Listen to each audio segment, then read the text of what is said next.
Hey everyone, welcome to remote learning. I hope everybody is staying safe and staying inside, staying healthy.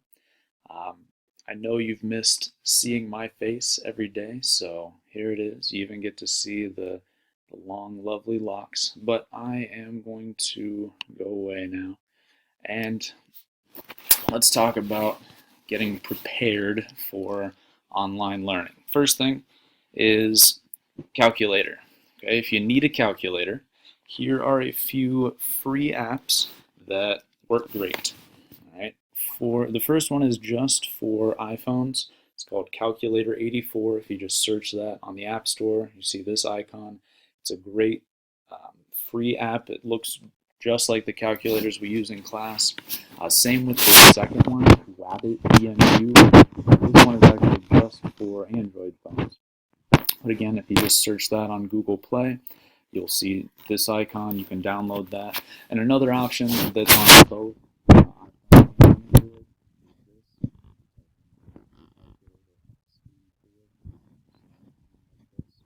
all three of these look very, very similar to the calculators that we would use in class. So if you don't have a calculator, download one of these apps. All right, so in each of these videos that I'm going to do, you need to take notes. Okay, now when you're taking notes, you don't have to write down every single thing that's on the screen, but you do want to try to write down most things. Okay, the big things that are important are any formulas that we talk about and any examples. You want to be able to refer back to those examples when you're trying practice problems. And most of those practice problems that we'll do are on Edulastic. And also remember, you can pause the video, you can rewatch it, you can rewind it if you miss something, okay, or if there's a lot of information on the screen that you want to write down, you can pause it and then resume it. Now, every time that we have a video to watch in our remote learning here, your assignment for that video will be to upload a picture of your notes to Schoology. All right, so each of these assignments will be posted on Schoology. So let me show you. Here, if you go to the geometry page, I've added a new remote learning section up at the top.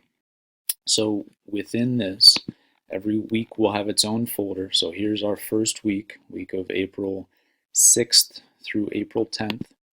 And if you go in here, here are our assignments for the week. Okay, this first one that goes along with this video is the trig ratios notes. So if you click on that, you'll be able to submit a picture of your notes. Okay, over here under submissions, there'll be an option for you to submit. Since I'm the administrator, it doesn't let me show you where the buttons are, but over here, okay, is where those options will show up. You can also do this on your phone. Okay, if you download the Schoology app, you can do this directly through there. It might be easier if you're just taking pictures of your notes. It might be easier to send them to Schoology through the app. All right. So make sure that you are taking notes. So let's go ahead and get started with this lesson here. So this next section, our next couple of sections that we're going to take a look at is all about trigonometry. So what is trigonometry? Okay, well, trigonometry is just the study of the relationship between sides and angles in right triangles. We've already done a little bit of work with right triangles. We've used the Pythagorean theorem to solve for missing sides in right triangles. Right? We said a squared plus b squared always equals c squared. And we'll actually revisit that here in this section. So let's start defining what we call trigonometric ratios. All right? Now, there are three of them that we're going to look at in this class. There's actually quite a few more that you may encounter in later classes, but we are only going to look at three of them: sine, cosine, and tangent. Okay, those are those names: sine, cosine, and tangent. And the way that we define these trig functions is based on sides in a triangle. All right? So let's start with sine. Sine is the ratio of the leg opposite a given angle to the hypotenuse. What on earth does that mean? Okay. Let's start by taking a look at angle A. Okay, let's say that angle A is the angle that's in question here. Well, with respect to angle A, okay, this is saying we want to think about the opposite side and the hypotenuse. Well, with respect to angle A, this side over here, okay, the side that's not touching that angle is the opposite side. Okay, I'm going to label this as opposite. I'll abbreviate it OPP. Then the hypotenuse would be this side. Okay, the hypotenuse we know is always the side that's opposite the right angle. So I'll label that HYP. So what we say, if we're just using these three lengths here, A, B, and C for the sides, we would say the sine of angle A is opposite side over hypotenuse, which would be A over C. Okay, so the sine of an angle is the opposite side over the hypotenuse. Now, notice over here we've got abbreviations. We abbreviate sine as SIN. Even if we see this abbreviation, SIN, we still say sine. We don't say sin. Okay, so this is the sine of angle A. Now, let's talk about cosine then. Okay, cosine says that this is the ratio of the leg adjacent over the hypotenuse. Now, adjacent, we talked about this a little bit. Adjacent means next to. Okay, adjacent means next to. So, if we are looking still at angle A, the adjacent leg would be B. Okay, so with respect to angle A, this is the opposite side, this is the adjacent side, and this is the hypotenuse. Eventually, okay, and even in this lecture here, we're going to do that every single time we have a triangle. We're going to label the three sides. So if we're talking about angle A, opposite, adjacent, hypotenuse. So cosine says it's the adjacent side over the hypotenuse. So in this case, that would be B over C.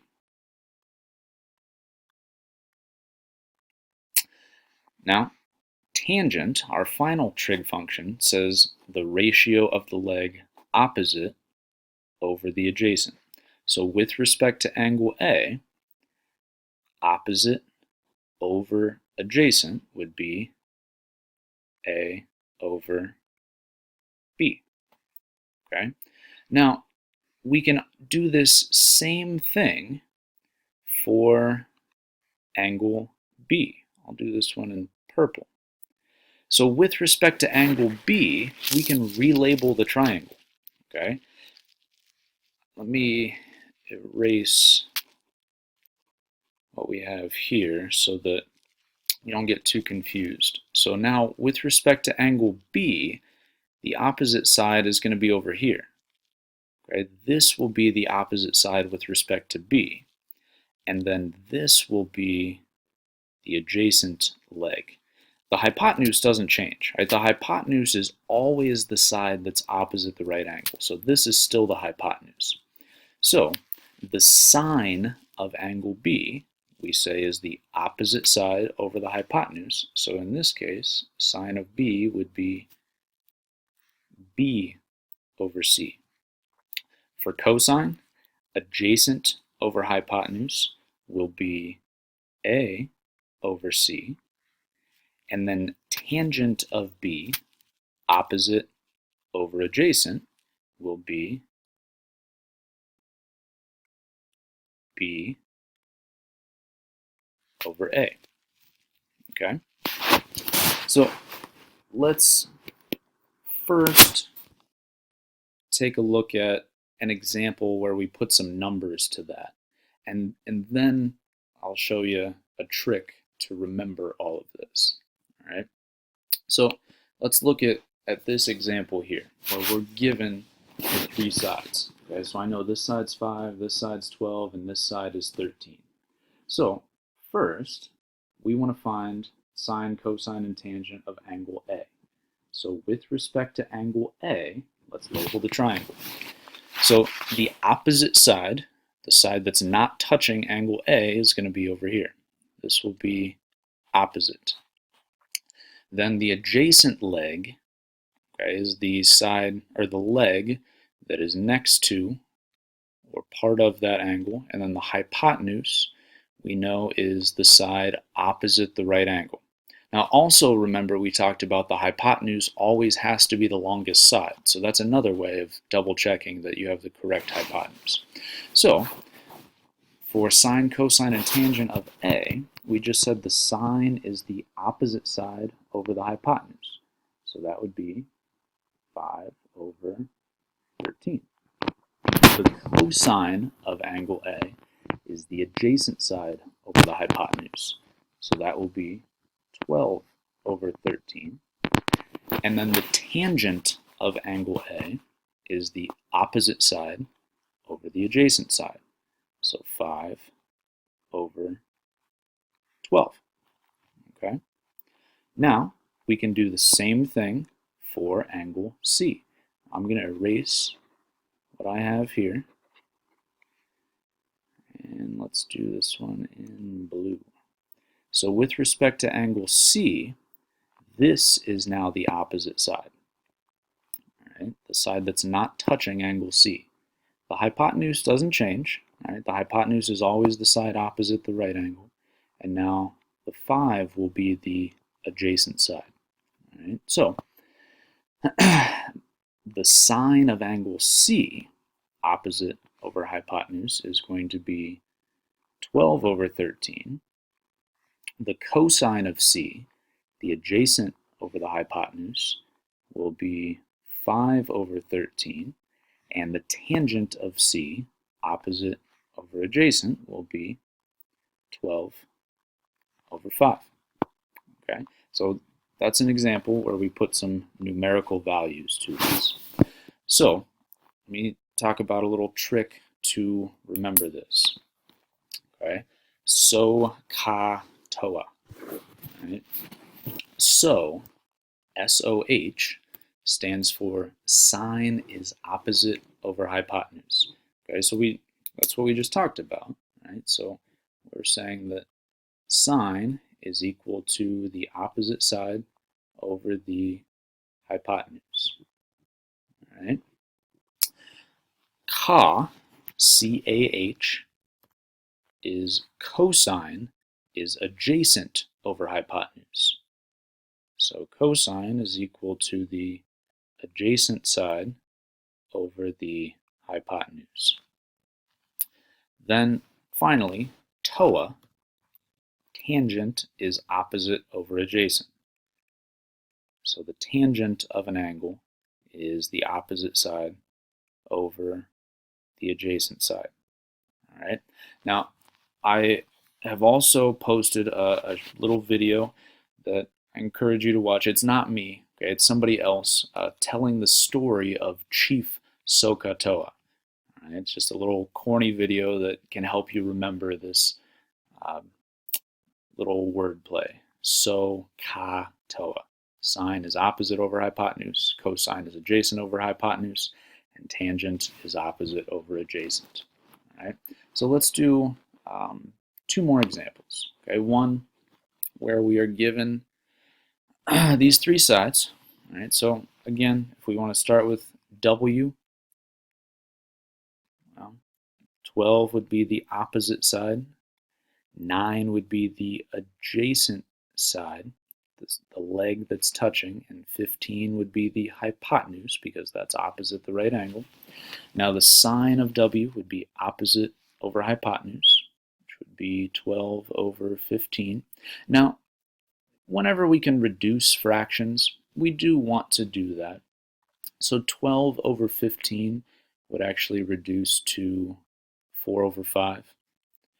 Then cosine of W would be adjacent over hypotenuse, so 9 over 15, and that would reduce to 3 over 5. Then finally, tangent of W, opposite over adjacent would be 12 over 9. And that would reduce to 4/3. All right. Then sine, cosine, and tangent of x. Let's relabel here with respect to x. So with respect to x, the opposite side is 9. The hypotenuse is still the 15. And then the adjacent side is 12. So the sine is the opposite side over the hypotenuse. So 9 over 15, and that will reduce to 3 over 5. Cosine is the adjacent over hypotenuse. So 12 over 15, and that will reduce to 4 over 5. And the tangent is opposite over adjacent. So 9 over 12, and that would reduce to 3 over 4. Okay? So one more example here where I'm going to throw one extra piece into the mix. All right, we want to find the sine, cosine, and tangent of both angles L and M here. But if you notice, we're missing a side. All right? We talked about how to find a missing side in right triangles. Okay? We used the Pythagorean theorem. So if we are ever missing a side, if we're ever missing one side where we know the other two sides, we can use a squared plus b squared equals c squared. Now remember, the key here in setting this up correctly was labeling the sides correctly. C is always the hypotenuse. And the hypotenuse is the side opposite the right angle. So this would be C, and then A and B would be the two legs. So I know B and C. Okay, we can say a squared plus 16 squared equals 34 squared. So now we can square both of those values. So we'll have 16 squared is 256. So a squared plus 256 equals 34 squared is 1156. So now to get a squared by itself, I'm going to subtract the 256 over. We end up with a squared equals, I think that comes out to an even 900. And now we want to take the square root of both sides. Okay, so the square root of 900. All right, if you don't remember what that is, okay, or don't remember where that button is on the calculator, it's over here. Okay, so I would hit second this button to get my square root bar and then type in 900, and that'll get me 30. Okay, so remember, if you download one of those apps that we just talked about, it'll look very, very similar to this. All right. So we end up with A equals 30. So this missing side here is 30. Now we can do what we just did to find the sine, cosine, and tangent of each of these angles. So let's start with angle L. With respect to angle L, 30 would be the opposite side. 34 is the hypotenuse because that's opposite the right angle. And then 16 is adjacent because that is right next to that angle. So the sine is opposite over hypotenuse, 30 over 34.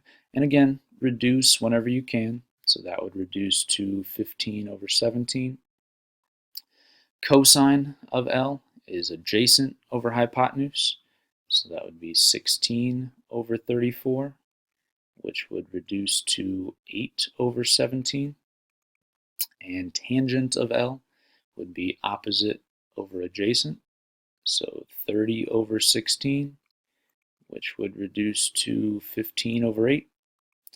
And finally, sine, cosine, and tangent of angle M. So let's relabel the triangle with respect to M. So with respect to M, 16 is the opposite side, 34 is the hypotenuse, and 30 is the adjacent leg. So sine is opposite over hypotenuse, so that'll be 16 over 34, which would reduce to 8 over 17. Cosine of M is adjacent over hypotenuse, so 30 over 34, which would reduce to 15 over 17. And finally, tangent is opposite over adjacent, so 16 over 30 equals, and that would reduce to 8 over 15. Okay, so remember, your assignment for this video is to upload a picture of your notes. So go to Schoology and snap a picture of your notes and upload it there. Okay, then tomorrow's assignment is an edge elastic over this exact material. Please, please, please send me any questions that you have. You can send them to me on Remind. You can email me. We can even set up a video chat if you would like to just ask questions in person. That would be perfectly fine. All right, so send me any questions you have.